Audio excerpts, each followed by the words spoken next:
اللہ کی حمد کرتا ہوں اور اسی سے مدد اور مغفرت اور ہدایت کا طلبگار ہوں، اور اللہ پر ایمان رکھتا ہوں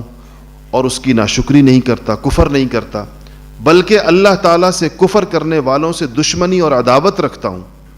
اور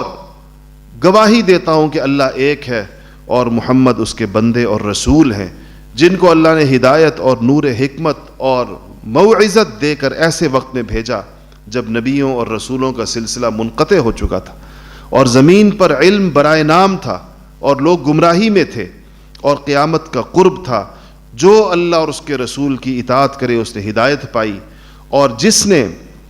اللہ اور اس کے رسول کی نافرمانی کی وہ بے شک گمراہ ہوا اور شدید ترین گمراہی میں مبتلا ہوا۔ میں تم کو اللہ کے تقوی کی وصیت کرتا ہوں،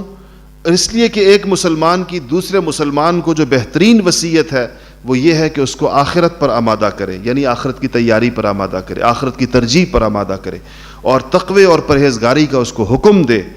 پس تم لوگ بچو اس چیز سے جس سے اللہ تعالیٰ نے تم کو ڈرایا ہے، اور تقوی سے بڑھ کر کوئی نصیحت نہیں، کوئی واعظ نہیں، اور بے شک اللہ تعالیٰ کا تقوی اور خوف آخرت کے بارے میں سچا مددگار ہے، مدد کرنے والا ہے۔ اور جو شخص ظاہر و باطن میں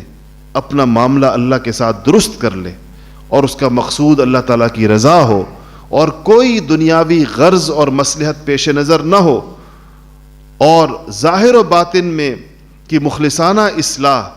دنیا میں اس کے لیے عزت اور شہرت کا باعث ہے اور مرنے کے بعد ذخیرہ آخرت ہے۔ جس وقت انسان اعمال کا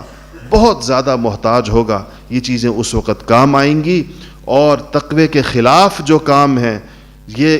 اس دن یہ تمنا کرے گا کہ کاش میرے اور میرے ان کاموں کے درمیان بہت بڑی مسافت حائل ہو جائے جو میں نے تقوی کے خلاف کیے ہیں۔ اللہ تعالیٰ تم کو اپنی عظمت اور جلال سے ڈراتے ہیں، اور یہ ڈرانا اس وجہ سے ہے کہ اللہ تعالیٰ بندوں پر نہایت مہربان ہے،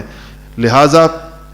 مہربان ہیں اور اپنے قول میں سچے ہیں اور اپنا وعدہ پورا کرنے والے ہیں۔ اللہ کے قول اور اس کے وعدے کے اندر خلاف نہیں ہوتا۔ اللہ تعالیٰ فرماتے ہیں کہ میں ما یبدل القول لدی وما انا بظلام للعبید، میری بات بدلتی نہیں ہے، میں اپنی بات بدلنے والا نہیں ہوں اور نہ میں اپنے بندوں پر ظلم کرنے والا ہوں۔ پس دنیا اور آخرت میں ظاہر اور باطن میں اللہ سے ڈرو۔ جو شخص اللہ سے ڈرتا ہے تو اللہ اس کے گناہوں کا کفارہ فرماتا ہے اور اجر عظیم عطا فرماتا ہے، اور جو شخص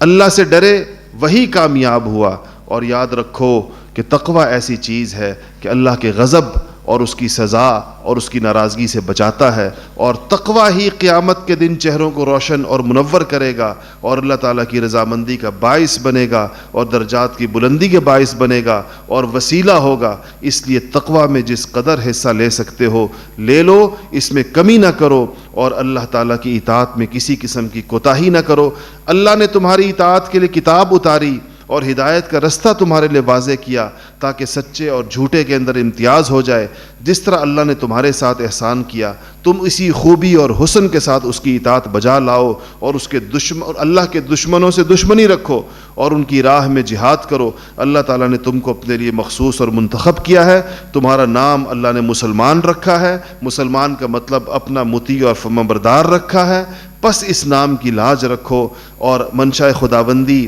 یہ ہے کہ جس کو ہلاک اور برباد ہونا ہے وہ حجت کے قائم ہونے کے بعد ہلاک ہوگا، اور جو زندہ رہے گا وہ بھی حجت کے قائم ہونے کے بعد زندہ رہے گا، اور کوئی بچاؤ اور کوئی طاقت اللہ کی قوت کے بغیر ممکن نہیں۔ بس کثرت سے اللہ کا ذکر کرو اور آخرت کے لیے عمل کرو۔ جو شخص اپنا معاملہ اللہ سے درست کر لے گا اللہ تعالیٰ اس کو لوگوں کے ضرر سے بچائے گا، اور کوئی شخص اس کو ضرر نہیں پہنچا پائے گا۔ وجہ اس کی یہ ہے کہ لوگوں پر اللہ کا حکم چلتا ہے اور اللہ پر لوگوں کا حکم نہیں، لوگ اللہ پر اپنا حکم نہیں چلا سکتے۔ تمام لوگوں کا اللہ مالک ہے اور لوگ اللہ کی کسی چیز کے مالک نہیں ہیں، لہٰذا تم اپنا معاملہ اللہ سے درست کر لو، لوگوں کی فکر میں مت پڑو، اللہ تعالیٰ سب سے تمہاری حفاظت فرمائے گا۔ اللہ اکبر ولا قوت الا باللہ العلی العظیم۔